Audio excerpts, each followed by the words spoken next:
Hello दोस्तों, कैसे हो आप सब लोग। एसएससी जेई पेपर 1 को मैंने कैसे सोल्व किया, आज उस वीडियो का थर्ड पार्ट है।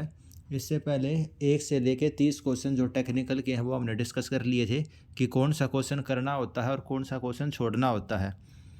इस सीरीज में हम ये देख रहे हैं कि हमें कौन सा क्वेश्चन करना था और कौन सा छोड़ना था। ये हम एवरेज बच्चे के पॉइंट ऑफ व्यू से देख रहे हैं, क्योंकि मैं भी खुद एक एवरेज बच्चा था। तो चलिए दोस्तों, हम 30 क्वेश्चन पर पहुंच गए थे टेक्निकल के।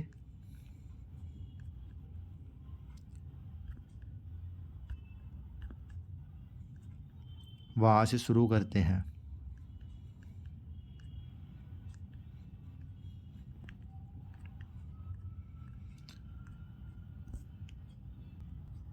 तो जो हमने 30 क्वेश्चन किए थे टेक्निकल के स्टार्टिंग के, उसमें मैंने बताया था कि केवल 5 क्वेश्चन ऐसे थे जो हम छोड़ सकते थे इजीली, जो आउट ऑफ सिलेबस टाइप के थे।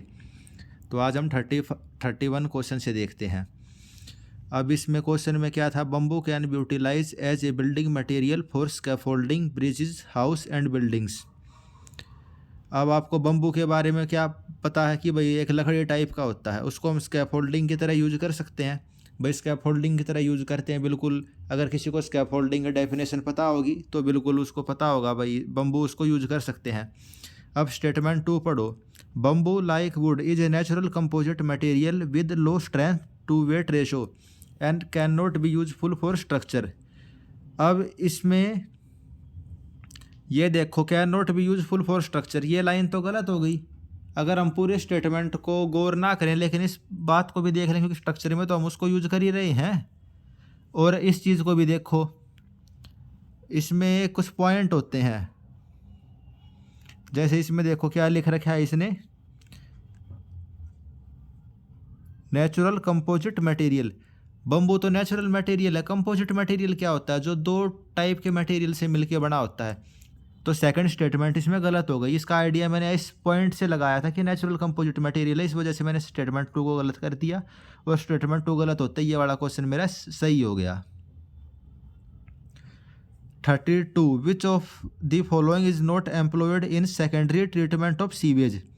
स्कीमिंग टैंक, यह हमें पता है ग्रीस के लिए होता है, बिल्कुल स्टार्टिंग में ही पढ़ते हैं। डुएबल क्वेश्चन था, यानी 2 क्वेश्चन देखे, दोनों हम इजीली कर सकते थे, इतना अगर हम ना भी पढ़ रखा हो तो भी हमने। फिर 33 question, to study the wind pressure effect on a hollow circular chimney the projected area calculation. Hollow circular chimney है, विंड एरिया के लिए जो भी हम निकालते हैं फोर्स वगैरह, वो हम प्रोजेक्टेड एरिया पे निकालते हैं। जैसे वाटर के अंदर भी अगर हमें वाटर का हॉरिजॉन्टल प्रेशर वगैरह निकालना हो तो वही वाला केस इसमें भी है। विंड के केस में भी जो प्रोजेक्टेड एरिया है चिमनी का, जो इस चिमनी का प्रोजेक्टेड एरिया है, हम केवल उसको लेते हैं। अब इसके अंदर थोड़ा सा मतलब इन्होंने कन्फ्यूजिंग के लिए एक्सटर्नल और इंटरनल वाला कर दिया। तो भाई जो बाहर से विंड का प्रेशर है वो तो एक्सटर्नल वाले डाया के ऊपर लगेगा, अंदर मान लो डाया कितना भी, उससे हमें क्या फ़र्क है, क्योंकि हवा तो बाहर लग रही है। तो इस तरीके से इसको मैंने सोल्व करके इस वाले क्वेश्चन को कर दिया था, ये आप भी कर सकते थे। अब 34, surface painted by dash shine like radium dial after the source of light has been cut off. अब हम एनेमल पेंट के बारे में पढ़ते हैं, तो एनेमल पेंट की ये प्रॉपर्टी होती है कि वो साइन करता है। वो चीज़ मैंने पढ़ी हुई थी, लेकिन मेरे को ये रेडियम डायल वगैरह का मैंने नहीं पढ़ा हुआ था कि वो रेडियम डायल की तरह साइन करता है। तो इस वाले क्वेश्चन को हम डिफ़िकल्ट क्वेश्चन में गिन रहे हैं, लेकिन अगर किसी को ये पता था कि एनिमल पेंट साइन करता है तो इस क्वेश्चन को वो कर सकता था। इसको हम थोड़ा डिफ़िकल्ट टाइप का क्वेश्चन कह सकते हैं। अगर इसको आप छोड़ना चाहो तो छोड़ सकते थे। Total area enclose by an irrigation canal that can be included in an irrigation project for supplying water to agriculture land by a network of canal is known as. अब देखो कितना आसान क्वेश्चन है ये। इतना आसान क्वेश्चन जो भी आपसे मेरी वीडियो देख रहे हो कमेंट करके बताना, ये 35 नंबर वाला क्वेश्चन आसान है या मुश्किल है। आसान क्वेश्चन है, लेकिन मैंने क्या टिक किया, ऑप्शन 4, और ये मेरा हो गया गलत। तो बहुत बार पेपर में ऐसा भी होता है, तो गलतियां हो जाती हैं, लेकिन ये बहुत ईजी वाला क्वेश्चन था। क्रॉस कमांड एरिया होता है जो कि किसी भी इरिगेशन प्रोजेक्ट के रीच के अंदर, यानी कि कोई नहर है, कोई नदी है, जो आर्टिफिशियली बना रखी है वो कितने एरिया को इरीगेट कर सकती है, वो ग्रोस कमांड एरिया होता है, लेकिन मैंने कर दिया 4। खैर कोई नहीं, छोटी मोटी गलतियां हो जाती हैं, लेकिन आप इन चीज़ों को, इन गलतियों से सीखने के लिए ये हम वीडियो बना रहे ताकि आप मेरी गलतियों से सीख पाओ। A cantilever beam is subjected to point load as shown in the figure. Shear force बताना है और बेंडिंग मूवमेंट बताना है at the support.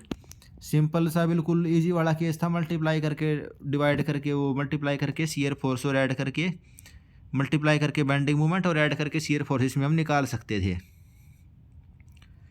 37 find moment of resistance निकालना है बैलेंस सिंगली रिइंफोर्स बीम का।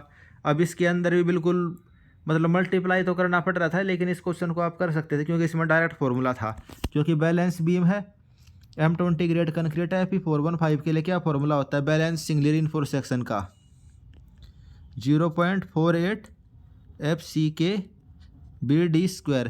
तो ये डायरेक्ट फॉर्मूले से आंसर निकल रहा था, तो इसको हम कर सकते थे, कोई मुश्किल क्वेश्चन नहीं था ये। 39 डिज़ाइन बॉन्ड स्ट्रेस किसके ऊपर डिपेंड करता है, डायरेक्ट क्वेश्चन था। Use of timber recommended for construction purpose, whose modulus of elasticity is about 12.5। ये भी हम बिल्कुल पढ़ते हैं, टिम्बर वाला जो चैप्टर होता है उसमें बिल्कुल स्टार्टिंग में ही आता है ये क्लासिफिकेशन में। To increase the seepage flow length dash are used on the cut off wall. Seepage flow length को इंक्रीज करने के लिए, यानी कि जो डैम वगैरह होते हैं, वियर वगैरह होते हैं, उनकी हम फेलियर कंडीशंस को पढ़ते हैं कि भाई पाइपिंग की वजह से फेल हो सकता है। अब जो सीपेज फोर्स होता है उसकी वजह से फेल हो सकता है, डाउनवर्ड से नीचे जो वाटर का प्रेशर लगता है, तो उसके अंदर हम शीट पाइल प्रोवाइड करते हैं। बिल्कुल होने वाला क्वेश्चन था। फ्रॉड्स नंबर किसका रेशो होता है, बिल्कुल स्टार्टिंग में डेफिनेशन पढ़ते हैं। Dash is the best suited method of irrigation for arid conditions in hot and windy areas. Drip irrigations करते हैं, डेफिनेशन का ये क्वेश्चन था, ये तो होने वाला क्वेश्चन था बिल्कुल। Relative error in a close transverse, अब ये वैसे काफ़ी कंफ्यूजिंग वाला क्वेश्चन था, लेकिन इसको फिर भी मैंने सही कर ही दिया। इसी टाइप के जो आप 1-2 क्वेश्चन अगर ठीक कर दोगे तो काफ़ी आपकी रैंक बढ़ जाएगी। अब इस क्वेश्चन को हमने कैसे किया, मैंने कैसे किया वो मैं बता देता हूँ। वैसे हम सॉल्यूशन नहीं है एनालिसिस, लेकिन फिर भी आपको बता देता हूँ मैं इसमें कैसे किया था मैंने। Relative error in a close traverse with perimeter 500 metre is 1 in 2000। Closing error lie in the fourth quadrant. Fourth quadrant किसने डेफिनेशन भी बता दी कि भाई पॉजिटिव तो y है और नेगेटिव x है, यानी कि इसको हम फोर्थ क्वाड्रेंट कहेंगे। ये फर्स्ट क्वाड्रेंट, ये सेकंड क्वाड्रेंट और ये third quadrant. Then error in the latitude and departure close to 2 decimal points will B,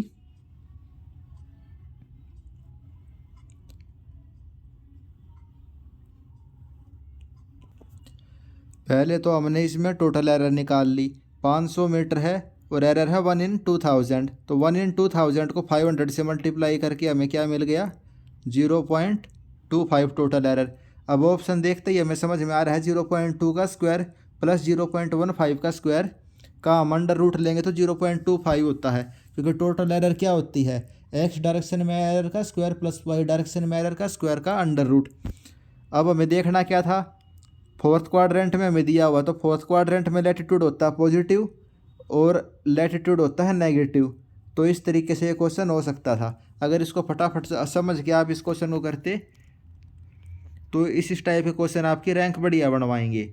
shear strength of an RCC beam depend किस किन फैक्टर पे करती है, बिल्कुल ग्रेड ऑफ कंक्रीट के ऊपर डिपेंड करती है। डायरेक्ट क्वेश्चन था ये तो।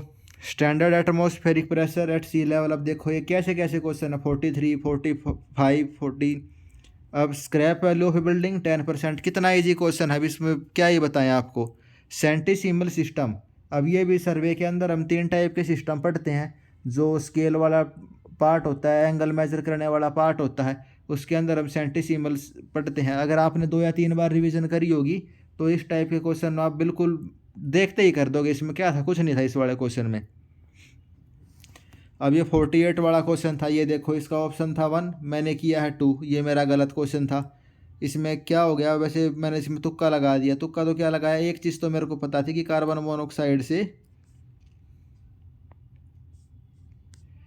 एस्फीसिया होता है। एस्फीसिया यानी कि भाई दम घुटने वाले कंडीशन, ब्लड में ऑक्सीजन की कमी हो जाती है। लेकिन इन दोनों का मैंने तुक्का लगाने के चक्कर में हेलोजन और हाइड्रोकार्बन के इस क्वेश्चन को गलत कर दिया। तो तुक्का लगाना कम से कम करना चाहिए आपको, यही कहूँगा मैं। और अब तक मैंने इतने क्वेश्चन करवाए हैं आपको, 50 के करीब होने वाले हैं। आपने देखा होगा मैंने बिल्कुल आसान आसान वाले क्वेश्चन अटैम्प्ट किए हैं, मुश्किल वाले क्वेश्चन मैं छोड़ता हुआ चल रहा हूँ। तो इतना मुश्किल नहीं है कि एसएससी को पास करना, लेकिन बस आपको वो आइडेंटिफाई करने हैं आसान क्वेश्चन कौन से हैं।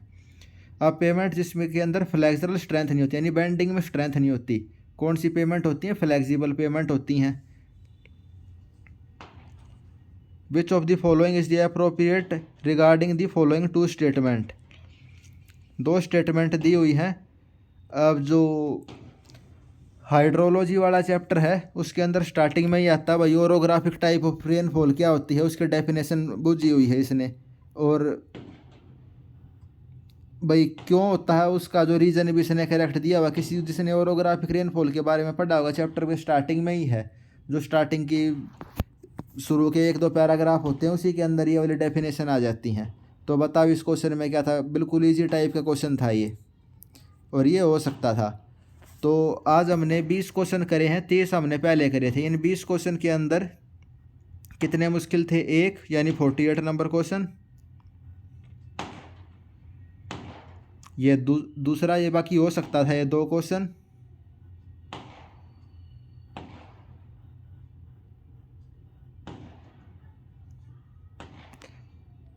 तीन क्वेश्चन।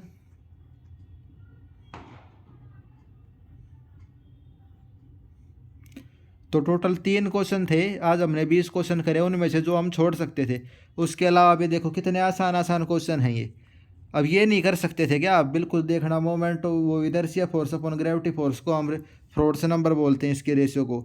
ड्रिप इरिगेशन की डेफिनेशन, इतने आसान आसान क्वेश्चन। तो दोस्तों हमने अब तक कितने क्वेश्चन? 50 क्वेश्चन करे हैं, जिनमें से कितने क्वेश्चन डिफिकल्ट? 5 पहले थे, 3 आज।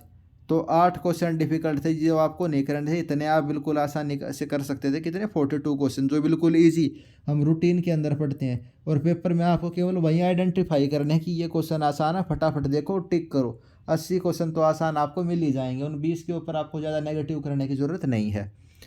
तो ठीक है दोस्तों, इससे आगे का सॉल्यूशन हम फिर कल करते हैं। और टेक्निकल का पार्ट ख़त्म होने के बाद मैं जीके और जीएस को मैंने कैसे अटैम्प्ट किया और किस टीचर को मैंने फॉलो किया, उसके लिए उसकी वीडियो भी मैं बनाने वाला हूं। तो आप चैनल से जुड़े रहिए, चैनल को सब्सक्राइब कर लीजिए। Thank you.